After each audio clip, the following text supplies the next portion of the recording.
14주차에서는 사회적인 이런 맥락과 발달에 대해 살펴보도록 하겠습니다.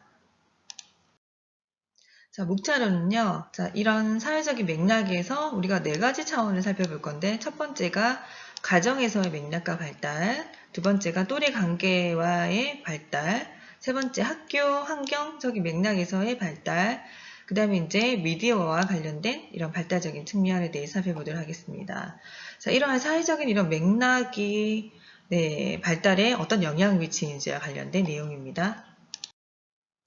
자, 14주차 1강에서는 이제 가정, 또래의 이런 환경적인 맥락과 발달과의 관계에 대해 살펴보도록 할게요. 자, 첫 번째 가정입니다. 가정에서 부모는 상당히 중요한 역할을 하죠. 자, 그래서 이런 부모의 양육 태도를 총 4가지로 구분해서 나누고 있는데, 여러분들이 이제 보셨을 때, 여러분들의 부모님은 이 4가지 양육 태도 중에서 어떤 형태인지를 좀 체크를 해보시고요. 그럼 과연 나는 내가 부모가 됐을 때 어떤 양육 태도를 가져야 될지에 대해서도 한번 논의해 보시기 바랍니다. 자, 첫 번째 양육 태도는요, 독재적인 양육입니다. 이들 케이스는요, 그들의 자녀에게 굉장히 엄격하고 자녀에 대한 기대치가 굉장히 높지만 반면 자녀의 요구에는 민감하지 않는 부모입니다. 굉장히 독재적인, 그렇죠. 과거에 우리 왜 부모님들의 유형들이 이런 케이스가 굉장히 많죠. 그래서 자녀 입장에서는 아빠를 굉장히 무서워한다든지, 엄마의 이런 강압적인 분위기 속에서 이제 크는 이런 아이들. 자, 이런 양육 태도인 경우에는 아이들의 발달에 어떤 영향을 미칠까요? 크게는 이제 긍정적이다, 부정적이다는 측면을 봤었을 때는 부정적인 영향을 미치겠죠. 자, 두 번째 양육 스타일은 권위적인 양육 태도입니다. 자, 여기서의 권위라는 얘기는요, 독재랑은 좀 차별성이 있습니다. 자, 이 케이스는요, 자녀에게 요구가 많지만 자녀의 요구에도 엄마나 아빠가 민감하게 반응을 해주는 거. 그 다음에 자녀가 이런 책임감을 느끼면서 절제하는 사람으로 성장하기를 바라는 거. 어떻게 보면은 가장 바람직한 양육 형태가 아닐까라고 생각을 합니다. 자, 그래서 이제 이런 케이스는요, 상당히 이제 민주적인 분위기. 그래서, 부모의 요구, 부모가 어느 정도 이런 데드라인도 정해놔서 이 틀 안에서 허용적인 분위기를 조구를 하고, 자녀의 요구에 대해서도, 함께 민주적인 방식으로 대화를 굉장히 많이 하는 케이스가 바로 이 권위적인 양육 태도를 가진 부모입니다. 세 번째가 허용적인 양육입니다. 자, 이 케이스는요, 이들의 부모님은 자녀에게 굉장히 관대하고 많은 요구를 하지 않으며 무조건적인 수용, 이렇게 허용하는 거. 자녀가 요청할 때도 민감하게 반응을 합니다. 자, 자녀의 요구에 민감하게 반응을 하는 것은 괜찮은데, 어때요? 무조건적인 관대를 한다면은 왜 흔히 보면 버릇 없는 아이들, 그쵸? 뭐 이런 케이스가 있겠죠. 그래서 대부분 조부모들이라든지 이런 케이스에 길러진 아이들이 굉장히 허용적인 양육에 많이 노출되어 있다라는 일반적인 얘기가 있습니다. 그 다음에 마지막으로 어떻게 보면 가장 좋지 않은 양육 형태인 것 같아요. 방임적인 양육 스타일. 자, 이들은 자녀에 대한 기대치가 굉장히 낮아요. 그래서 그냥 방임입니다. 동시에 자녀의 요구에도 그냥 네가 알아서 해, 그쵸? 민감하게 반응하지 않고 거의 대화가 없는 케이스입니다.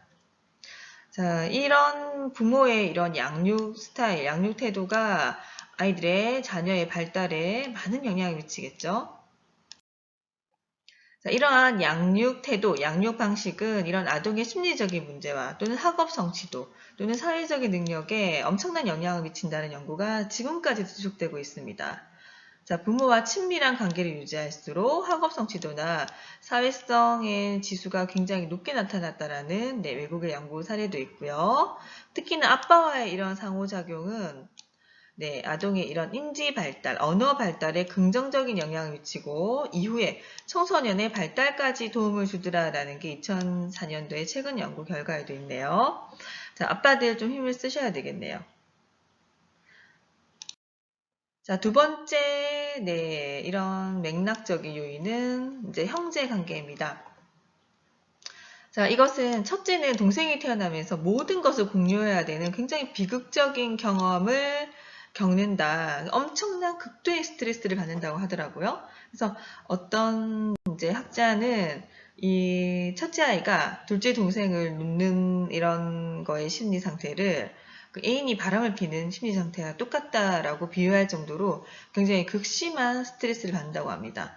그래서 이런 형제의 존재로 스트레스를 받을 수 있기 때문에 여러분들이 나중에 자녀 교육을 하시거나 이런 뭐 연년생, 그쵸? 이렇게 그 형제 관계를 가졌을 때는 이러한 상황을 여러분들 충분히 이해하시고 공감을 해주셔야 합니다. 자, 첫째와의 이런 긍정적인 관계는 청소년기의 외로움을 덜 느끼고 높은 자존감을 갖게 합니다.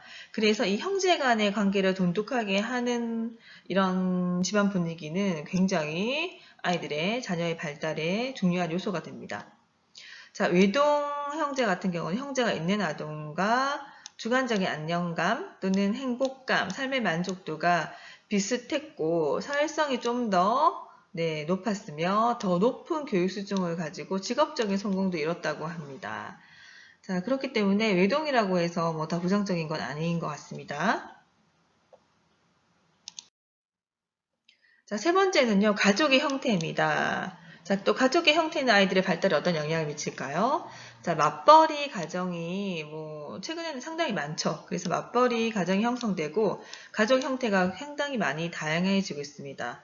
뭐 그래서 뭐 재혼 가족의 형태 또는 이제 뭐 엄마만 같이 사는 형태, 아빠만 같이 사는 형태, 그다음에 이제 뭐 이렇게 뭐 조부모에 의해서 길러지는 형태, 뭐 이렇게 다양한 가족 형태가 지금 이 시대에 많이 공존하고 있는데요. 특히나 엄마의 이런 직장 생활과 아동의 발달과의 관련성, 그러니까 엄마가 직장 워킹맘이 아이들의 자녀의 발달에 어떤 영향을 미치는지 이런 거 관련된 연구가 상당히 많이 이루어지고 있는데, 자, 비만 확률이 높다고 합니다. 인지 능력을 감소시킬 수 있습니다. 그렇기 때문에 직장에 다니는 엄마들은 조금 더 이런 측면에서 아이들에게 관심과 사랑과 케어를 하셔야 되겠죠. 그 다음에 질 높고 의미 있는 시간을 보내기 위해서 노력을 내가 얼마나 하는지에 따라서 자녀의 학업 성취도를 높일 수 있는 큰 변수로 작용하는데요. 특히나 직장을 다니는 엄마들이 짧은 시간 아이와 함께 있지만 이 시간 동안에 굉장히 질 높은 상호작용, 질 높은 케어를 하는 경우에는 아동의 학업 성취도를 높일 수 있다고 합니다. 자, 그 다음에 부모의 이혼은 아이들에게 엄청난 극도의 스트레스, 부정적인 영향을 미치게 되는데요. 아동의 이런 인지적, 정서적 행동 발달에 상당히 부정적인 영향을 미친다고 합니다. 그 다음에 특히나 어린 시기에 당면한 이 부모의 이혼 경험은 성인기에까지 굉장히 낮은 안정감을 갖게 하고요. 이후에 그 자녀의 이런 배우자 선택, 결혼 간에까지 영향을 미칠 수 있기 때문에 상당히 이 발달상에서의 부모의 이혼의 경험은 연구 대상이 현재까지 되고 있습니다. 자, 그 다음에 국제결혼 가정의 부정적 영향을 또 살펴보시면요. 지금 우리나라에서도 보시면은 다문화 굉장히 많죠. 자, 이들은 언어 발달의 지원 가능성이 상당히 높게 보고되고 있습니다. 또한 학업 성취도가 일반 가정의 아동과는 차이는 크지 않지만은 좀 양극화된 경향을 보인다고 합니다. 자, 그래서 어떤 경우에는요, 이런 국제 결혼, 그러니까 뭐 미국 아빠, 한국 엄마인 경우에는 굉장히 뭐 이렇게 잘 된 케이스도 있고, 또는 이제 부정적이고 뭐 중국의 뭐 아빠, 엄마, 그다음 베트남 엄마에서 태어난 이런 한국인 아이들이 이런 뭐 언어 발달이라든지 학업 성취도가 굉장히 낮았다라는 이런 극단적인 연구 결과를 또 가지고 있습니다. 자, 국제 결혼 가정에 이런 긍정적인 영향도 또 있다고 하는데요. 아동은 언어와 서로 다른 문화를 접하고 배울 수 있기 때문에 높은 인지적인 사회적인 능력을 보인다라는 외국의 연구 결과도 있습니다. 그래서 여기서 말하고 싶다는 것은 국제 결혼이 문제가 되는 것은 아니다. 그쵸? 그래서 이런 다문화 가정의 아이들이 어떤 영향을 주는지, 어떤 환경을 부모가 제공하는지에 따라서 긍정적인 영향을 미칠 수도 있다라는 얘기를 하고 싶습니다.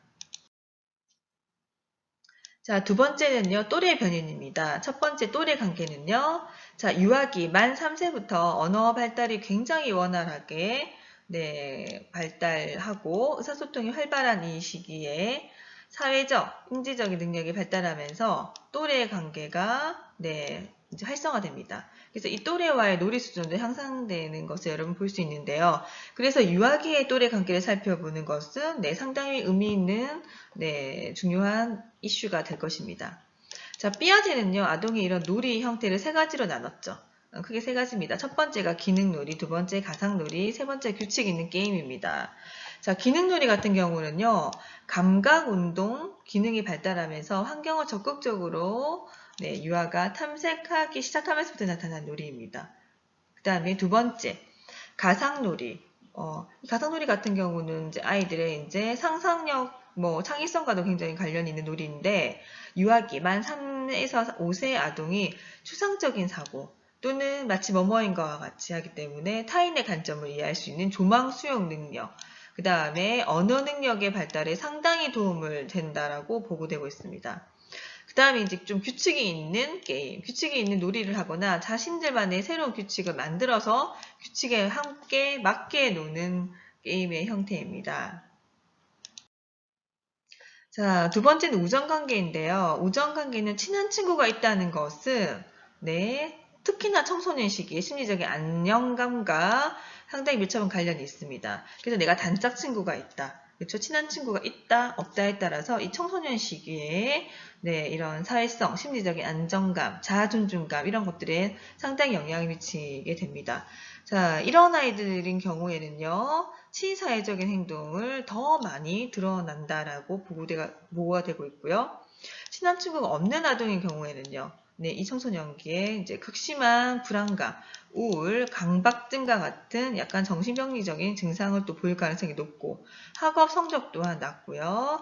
사회적인 활동에서도 굉장히 소극적인 모습을 보입니다. 그래서 결국에는 이 친구들이 이제 왕따라든지, 그쵸? 그래서 이제 외톨이, 이런 아이들로 갈 가능성이 높기 때문에 이 청소년 시기에서의 이런 우정 관계에 대해서도 이제 좀 많이 살펴볼 필요가 있습니다. 다음은 이제 단짝 친구의 범위를 넘어서 단짝 집단입니다.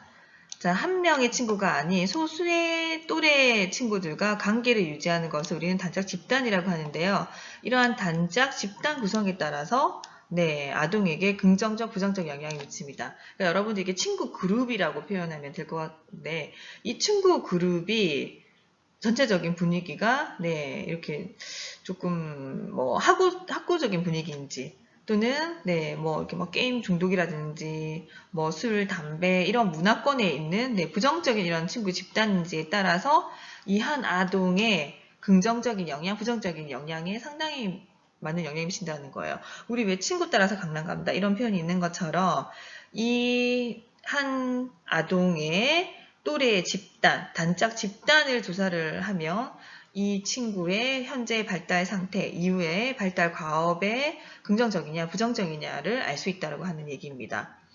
학업 성취도가 높은 집단에 속한 청소년은요, 본인도 함께 좋은 점수를 받기 위해서 노력하고 사회적인 적응 지수도 높다라는 연구 결과가 있습니다.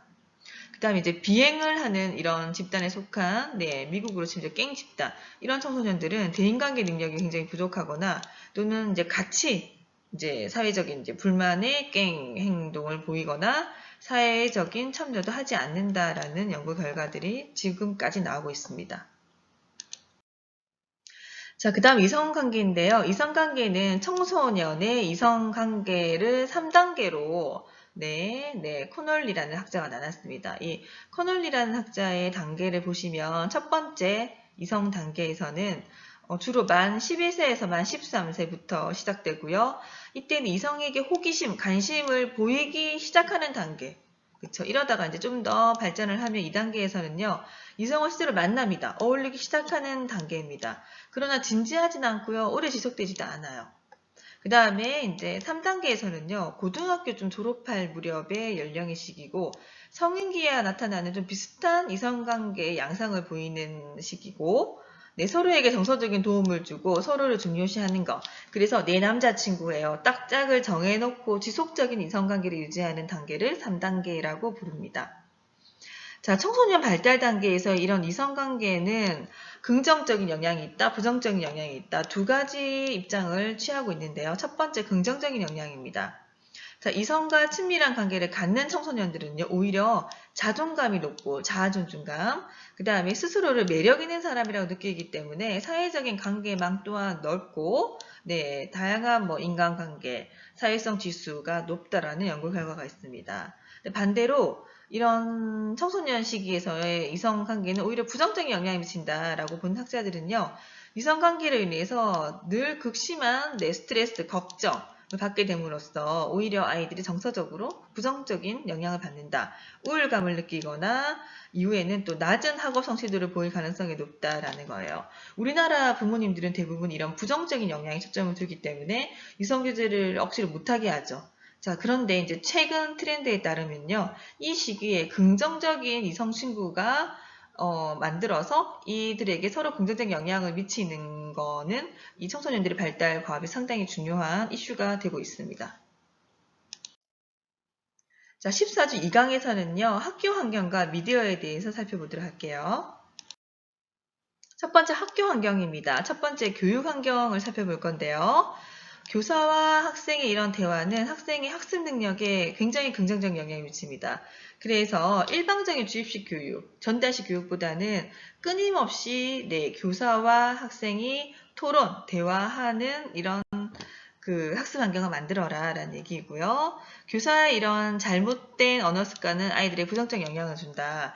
왜? 선생님이 부정적인 말 한마디에 꽂혀서 비행청소년 또는 그 아이의 이후에 성인의 삶의 질에까지 영향을 미친다라는 연구 결과도 있을 만큼 이 교사의 말 한마디, 교사의 잘못된 언어는 아이들에게 굉장히 악영향을 미칩니다. 그래서 우리는 좀 주의를 하셔야 되고요. 교사로부터 언어 폭행을 당한 아동은 중학생이 돼서 자신의 성취 능력에 굉장히 나는 어차피 못해요 라는 부정적인 자신감의 낮은 자존감을 보였고요. 학교 적응에서도 어려워하고 비행 행동을 보일 가능성이 상당히 높았다라는 얘기입니다. 그래서 교사가 평가를 할 때는 굉장히 주의를 하셔야 되고요. 아무리 이런 그러니까 잘하는 모습을 보이지 않는 아이를 하더라도 반드시 장점은 있습니다. 그래서 우리가 그 장점, 아이가 잘하는 측면을 발견해줘서 그쪽으로 우리가 이런 성취감을 줄 수 있도록 메시지를 주셔야 되겠죠. 자, 두 번째는 학교 폭력과 왕따입니다. 자, 여러분들이 불링이라고 불리는 용어가 발달에서의 전문 용어인데요. 집단 따돌림과 좀 비슷한 개념으로서 공격적인 행동을 포함하는 좀 고의적인 괴롭힘, 그렇죠? 그리고 반복적이고 지속되는 거를 우리는 불링이라고 합니다. 자, 첫 번째 이제 중재 프로그램을 살펴볼 필요가 있는데 이런 왕따나 학교 폭력을 예방하기 위해서는요. 가해자와 피해자뿐만 아니라 그냥 지켜보는 제3자, 방관자들까지도 포함해서 관련된 프로그램을 실시하는 것이 상당히 중요하다. 그 다음에 지금 이제 헬프링 그쵸? 도와주는 과정에 있다. 헬프링 프로그램을 실시한 결과 프로그램을 실시한 집단에서는 따돌림 현상이 현저하게 감소했고 왕따에 대해서 조금 더 잘 인식하고 주변 친구가 그런 친구가 있다 하더라도 빨리 그거에 민감하게 반응을 하고 또래의 이런 압력에 흔들리지 않고 도덕적인 행동을 더 많이 하더라는 거예요. 그래서 조금 더 1인 시기에 이러한 헬프링 프로그램과 같은 것들을 받게 하는 것이 상당히 중요하다는 얘기를 하고 있습니다. 그 다음에 이제 문화에 따른 불링의 차이를 좀 보실 건데요. 자, 문화의 영향. 자, 불링의 형태는 서양에서는 주로 신체적 언어적인 폭력과 같이 직접적인 괴롭힘을 좀 많이 한다고 합니다. 그런데 동양, 일본, 좀 우리나라 이런 문화권에서는요. 사회적으로 이렇게 배제시키는 거. 그 다음에 헛소문 퍼뜨리기와 같이 눈에 보이지 않고 뒤에서 하는 감정적인 괴롭힘이 좀 더 많이 일어난다고 하는 거 이런 거는 문화적인 이제 성향의 차이다라고 보고 있습니다. 왜냐하면 동양권의 문화에서는요 튀는 거, 드러나는 것들을 자제하는 문화이기 때문에 이러한 친구를 괴롭히는 이런 불링, 왕따의 현상도 이러한 형태로 나타날 가능성이 상당히 높습니다. 그 다음 이제 가해자의 특징을 보시면요. 서양은요. 등하굣길을 잘 모르는 선배에게서 많이 당한다고 한다면 동양에서는요. 같은 학교 안에서 또래 친구에게 많이 당하는 경우가 많다고 합니다. 자, 그래서 서양 같은 경우는 이제 갱 집단이나 그쵸. 뭔가 이렇게 이런 불링 집단에 의해서 일어난다고 한다면은 동양권에서는요. 뭐 이렇게 질투, 그쵸? 그다음에 아는 친구들 사이에서의 누군가를 집중적으로 공격한다든지 괴롭힌다든지 이런 형태가 많이 일어난다라는 얘기를 하고 싶습니다. 자, 어려움에 처했을 때 찾는 사람은요, 미국 학생들은요, 또래보다는 가족.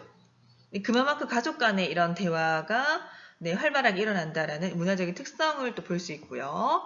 그 다음에 일본 학생들 같은 경우는요, 또래에게 좀 더 대답을 더 구한다. 우리나라의 경우에도 우리 청소년 생각해 봤을 때 엄마나 아빠보다는 네, 또래 집단에게 호소를 하거나 네, 어려움, 요청을 할 가능성이 더 높겠죠. 자, 그 다음엔요, 또 사회적으로 심각한 문제가, 네, 사이버 불링입니다. 자, 이 사이버 불링 때문에 자살까지 이어지는, 네, 극심한, 네, 경우도 많이 발생을 하는데, 사이버 불링은요, 컴퓨터나 핸드폰과 같이, 네, 전자기기의 사용을 통해서 고의적이고 반복적인 해를 가하는 행동, 불특정 다수나 또는 내가 모르는 사람에게서의 이런 공격적인 이런 행동에도 심한 상처를 받는다라는 얘기입니다. 공간의 제약 없이 가상세계에서 일어나기 때문에 더욱더 다양한 형태, 복잡한 문제들이 많이 발생을 하고 있고요. 전통적인 이런 불링의 가해자가 보이는 우울, 불안, 약물 남용, 자살, 낮은 수준의 이런 자존감의 증상을 이 사이버 불링의 가해자도 유사하게 나타난다고 합니다. 그 다음에 네 번째로는 미디어입니다. 미디어 같은 경우는요, 교수님이 올려놓은 영상에서 조금 더 구체적이고, 네, 최근에 이슈가 되는 것들이 많이 올라있을 것입니다. 반드시 보고 과제를 하시기 바라고요. 미디어와 관련된 거는 크게 이제 TV, 비디오 게임, 인터넷으로 나눌 수 있는데, TV의 긍정적인 영향, 부정적인 영향을 한번 살펴볼게요. 물론 교육적인, 시사적인 내용을 담고 있어서 학습 능력을 높일 수도 있습니다. 그쵸. 많은 정보들을 우리한테 제공할 수 있죠. 그 다음에 친사회적인 이런 내용은 그 아동이 또래와 좀 더 긍정적으로 상호작용하게 합니다. 어떤 드라마, TV, 뭐 영화를 보고 난 다음에 네, 이렇게 뭔가 이렇게 그 공통 분모를 찾아서 이렇게 좀 더 상호작용을 활성화시킬 영향도 있습니다. 그런데 부정적인 영향도 이제 상당히 많죠. TV에 많이 노출된 아이들 같은 경우는 과체중아들이 많다. 성인기의 공격성의 위험을 높이더라라는 얘기. 아무래도 이런 부정적인 이런 영화나 뭐 공격적인 이런 TV에 노출된 아이들의 경우에는 이런 가능성이 높겠죠. 인지 능력, 언어 습득의 문제를 초래하더라. 왜냐하면 TV라는 것은 일방향적인 매체이기 때문에 내가 이렇게 상호작용, 주고받기보다는 일방향적인 메시지만 듣기 때문에 이런 너무나 과도한 노출은 이제 유아기부터 아동기, 인지적인 능력, 언어 습득에 부정적인 영향을 미친다라는 연구 결과. 그 다음에 비디오 게임은 신체 건강에서는 도움이 된다. 적절한 게임의 활동은 오히려 긍정적인 정서를 느끼게 해준다. 스트레스 해소의 차원, 그쵸? 뭐 카타르시스를 느낀다. 이런 측면이지만 부정적인 영향도 상당히 많이 보고가 되고 있습니다. 특히나 폭력적인 비디오 게임. 아동 청소년들에게 굉장히 타인에게 적대적인 태도, 공격적인 행동을 보이게 한다라는 거 많이 이슈가 되고 있고요. 자, 인터넷은 아동의 언어 발달에 상당히 도움이 된다라고 보고를 하고 빈곤 아동 가정에게는 학업의 기회를 또한 제공하지만 부정적인 영향도 상당히 많이 보고되고 있습니다. 좀 많이 사용할수록 청소년들은 자살 생각을 더 많이 하더라. 좀 더 우울 장애 증상을 보이더라라는 거예요. 이것 또한 일방적인 소통에서 인터넷을 얘기합니다. 자, 이거 외에도 교수님이 올려놨던 그 영상에서 보시면요. 구체적인 사례로부터 부정적인 영향을 우리는 많이 볼 수 있습니다. 네, 수고 많으셨고요. 자, 아까 설명드렸던 것처럼 14주 과제는 EBS 다큐프라임 보시면 아이의 사생활 2부에 미디어 영상이 있습니다. 이 미디어 영상을 시청한 후 미디어가 인간의 전생의 발달에 여러 가지 영향을 미칩니다. 이런 영향에 대해서 알게 된 점을 여러분들이 간단히 작성하시면 될 것입니다. 수고 많으셨어요.